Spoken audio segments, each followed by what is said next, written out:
Assalamualaikum warahmatullahi wabarakatuh. Selamat datang Pak Andi dan teman-teman semuanya. Perkenalkan, nama aku Luisa.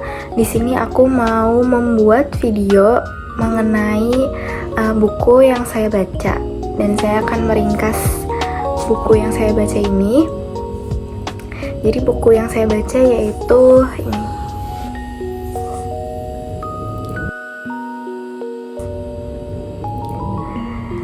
Judulnya I Want to Die But I Want to Eat Tteokbokki. Ini merupakan buku nomor 1 bestseller di Korea Selatan, karya penulis Baek Se-hee. Di sini juga tertulis, katanya mau mati, kenapa malah memikirkan jajanan kaki 5? Apa benar kau ingin mati? Dari judulnya aja udah menarik ya teman-teman, kayak kontradiktif gitu. Kayak gimana kita mau mati tapi kita masih kepikiran untuk makan jajanan kaki 5. Nah, pada video kali ini aku akan membahas gak cuman buku yang aku baca, tapi buku yang saat itu juga ramai diperbincangkan oleh banyak orang, yaitu khususnya buat orang-orang yang sedang belajar buat memahamin kesehatan mental. Nah, kalau dengar dari judulnya aja ya, kita kan pasti merasa bingung gimana sih kalau seseorang tuh pengen mati tapi di saat yang bersamaan pengen jajan tteokbokki gitu. Nah, justru dari judul buku ini itu tuh nggambarin perasaan seseorang yang lagi ngalamin pergulatan gitu ya sama dirinya sendiri. Dan di satu sisi yang lain juga dia tuh kayak ngerasa capek untuk menjalani hidup. Tapi juga ada keinginan-keinginan kecil di sisi lain yang bikin dia tuh masih pengen buat bertahan untuk hidup. Nah, dari keinginan sederhana ini tuh yang bikin harapan-harapan tuh sebenarnya masih ada walaupun sangat kecil. Nah, buku ini tuh bukan buku fiksi ya teman-teman, melainkan buku cerita asli dari penulisnya yang saat itu sedang struggling soal kehidupannya, dan update juga dari penulisnya sekarang. Kalau penulisnya sekarang tuh udah gak ada ya teman-teman, karena suatu hal yang alasannya tuh gak dijelasin penyebab ketiadaan penulisnya ini oleh pihak keluarganya saat itu. Tapi balik ke buku ini lagi, buku ini tuh bukan buku fiksi, tapi isinya merupakan kumpulan dari percakapan nyata antara penulis sama psikiaternya saat itu. Jadi yang bikin menurut saya bikin buku ini berbeda tuh isinya tuh nggak cuman berupa narasi-narasi biasa aja, tapi isinya tuh percakapan antara penulisnya dan psikiaternya. Ini bisa dilihat di sini ya teman-teman. Kalau jadi bukunya tuh isinya nggak monoton gitu.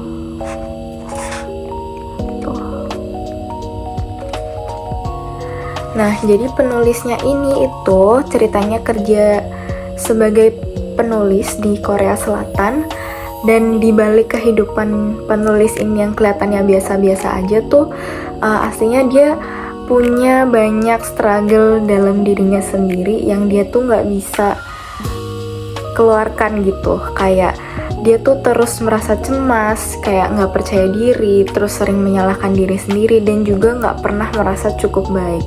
Nah, perasaan-perasaan seperti inilah yang dirasakan oleh penulisnya, yang menurut saya cukup relate sih dengan mungkin teman-teman dan diri saya pribadi dalam kehidupan sehari-hari.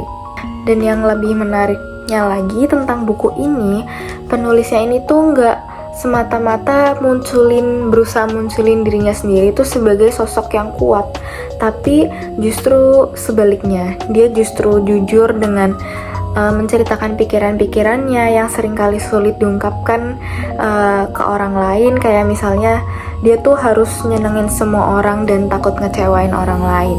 Dan sering juga penulisnya ini tuh nganggep kesalahan kecil tuh kadang sebagai acuan kalau dirinya tuh udah gagal gitu dalam buku ini. Dan sepanjang buku ini tuh kita juga diajak kayak ngikutin sesi per sesi terapi yang kayak ngebahas banyak hal, kayak mulai dari kecemasan dan kelelahan penulisnya dalam gimana sih cara dia memandang dirinya sendiri juga. Dan kalau teman-teman baca buku ini juga, teman-teman bisa ngerti kalau justru peran psikiater di buku ini tuh nggak cuma semata-mata ngasih pertanyaan aja gitu ke penulisnya, tapi gimana sih justru dari seringnya psikiater ini memberikan pertanyaan-pertanyaan, si penulis ini justru sadar kalau banyak keyakinan negatif dari diri dia yang selama ini dia anggap benar itu cuman asumsi yang terus diulang-ulang dalam pikirannya. Kemudian yang aku rasain dari ngebaca buku ini tuh gimana sih buku ini tuh bisa menggambarkan bahwa depresi, gangguan kecemasan, dan segala hal-hal negatif yang kita rasain tuh nggak selalu terlihat dari luar aja, tapi gimana sih seseorang tuh bisa kelihatan fine-fine aja di luar, kayak bisa ketawa, kerja, bercanda, tapi di dalam hatinya tuh dia tuh sedang berantem dengan dirinya sendiri gitu. Dan yang hal lain yang bikin buku ini menarik tuh juga gimana sih prosesi penulis untuk bisa mencapai hal-hal realization dan kesadaran yang dia rasakan akan perasaannya dia sendiri itu nggak digambarkan secara instan gitu, tapi secara realistis, yaitu melalui banyak proses, mulai dari dia proses tanya jawab bersama psikiaternya, kemudian prosesi dia merefleksikan dirinya sendiri kembali, dan gimana sih penulis di sini tuh juga masih belajar untuk nggak menyalahkan dirinya akan hal-hal yang terjadi di luar kendali dia, tapi juga di sisi yang lain belajar sedikit demi sedikit untuk lebih mengenali emosinya dan memahami gitu bahwa proses untuk menjadi lebih baik itu pasti membutuhkan lebih banyak waktu. Kemudian teman-teman, apa sih yang bisa kita pelajarin dari buku ini? Yang paling saya suka dari buku ini juga karena kita, menurut saya sih, belajar lebih banyak hal dibanding kita mendapatkan entertainment dari buku ini, tapi malah kita justru belajar lebih banyak hal. Yang pertama yaitu kesehatan mental itu sama pentingnya dengan kesehatan fisik. Jadi nggak bisa gitu dilebih duluin kesehatan fisik kita dibandingkan kesehatan mental, karena dua hal itu merupakan dua hal yang harus bisa kita maintain di saat yang bersamaan, jadi nggak bisa cuman salah satu aja.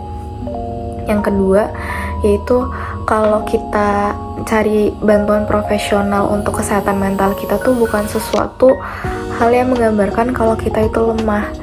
Jadi kalau mungkin zaman sekarang atau bagi sebagian orang tua di Indonesia khususnya, mungkin kalau anak-anaknya seek for professional help itu dianggap tabu atau dianggap kayak kamu gila ya, atau mungkin akan ada muncul pertanyaan-pertanyaan yang kurang enak untuk didengar. Tapi di sisi lain, menurut saya orang tua sekarang harus lebih terbuka sih soal kesehatan mental anak-anaknya, dan begitupun anak-anaknya sendiri terhadap kesehatan mental dirinya sendiri, karena kesehatan mental itu juga hal yang utama untuk kita pertahankan sih di huru-hara kehidupan saat ini. Jadi kalau kita seek for professional help ya teman-teman, itu bukan tanda kalau kita itu lemah, kalau kita itu nggak sanggup, tapi justru cara untuk bagaimana sih kita bisa terlepas dan bangkit dari keterpurukan atau hal-hal negatif yang kita rasain sebelumnya. Kemudian juga yang saya belajar yaitu kita tuh sering banget jadi pengkritik yang paling keras untuk diri kita sendiri dibandingkan orang lain. Jadi banyak sekali refleksi yang emang saya rasakan dalam membaca buku ini, bahwa kita tuh seringkali merasa kalau kita tuh mungkin lebih diperhatikan oleh orang lain, lebih disentralisasi oleh orang lain. Meanwhile aslinya tuh orang lain nggak sebegitu judgmental kalau terhadap diri kita sendiri, nggak sebesar terhadap diri kita sendiri gitu. Kemudian yang saya dapat pelajari juga tuh, kalau yang semua hal yang muncul di kepala kita tuh merupakan fakta. Jadi bisa aja hal-hal yang muncul di kepala kita tuh cuman ya apa yang kita rasakan dan kita overthinkingin aja, tapi belum tentu faktanya tuh ya seperti yang kita pikirkan gitu.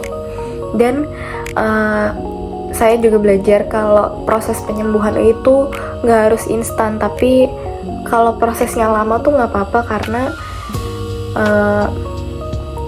semua orang punya fasenya masing-masing dan nggak semua orang tuh bisa disamaratain prosesinya. Jadi kalau prosesinya lama pun untuk diri kita sendiri itu hal yang sangat amat nggak apa-apa. Kemudian hal terakhir yang aku belajar dari setelah membaca buku tadi adalah kalau kita tuh nggak harus selalu jadi sempurna untuk layak dihargai. Seringkali kita, apalagi bagi teman-teman yang memiliki personality perfeksionis, kita tuh pasti seringkali ngerasa kalau kita tuh harus sempurna dulu, kita harus 100% dulu untuk bisa bener-bener dihargain orang, layak buat dapet penghargaan, layak buat dapet afirmasi dan segala macam. Tapi nyatanya tuh kita nggak harus jadi sempurna dulu kok untuk bisa mendapatkan hal-hal yang kita pikirkan harus sempurna dulu gitu. Dan juga buku ini tuh gambarin kalau sebenarnya tuh kita tuh cuman ruwet di otak aja, tapi setelah bisa penulis tulis dalam buku ini tuh hal-hal yang tadinya rumit itu bisa terasa jadi lebih simple kalau kita coba untuk tarik benangnya satu-satu dan coba dibahas satu-satu secara mendalam di buku ini. Menurut saya buku ini tuh juga menjadi motivasi yang kalau hidup tuh nggak akan langsung berubah setelah baca buku ini, tapi justru buku ini tuh juga ngajak kita untuk nerima di sisi lain bahwa kalau kita tuh manusia, punya emosi yang naik turun, dan yang terpenting tuh kita belajar untuk memahami diri sendiri dan berani untuk mencari bantuan kalau emang kita butuh. Sebagai penutup, buku I Want to Die But I Want to Eat Tteokbokki ini tuh bukan buku yang cuma ceritain soal depresi atau kecemasan, tapi buku ini tuh justru cerita dari perjalanan seseorang atau penulisnya untuk lebih mengenali dirinya sendiri, menerima kelemahan juga, dan juga pelan-pelan belajar untuk hidup lebih sehat secara mental dan emosional. Dan dari buku ini tuh kita juga belajar kalau kita tuh gak harus menjadi orang yang kuat setiap saat, tapi jadi orang tuh lebih menerima kalau kita tuh gak apa-apa untuk merasa lemah, gak apa-apa untuk meminta bantuan, dan yang paling penting juga untuk gak harus menjadi sempurna untuk bisa diterima, buat pantas dicintai, buat dihargai dan menerima kehidupan yang berarti.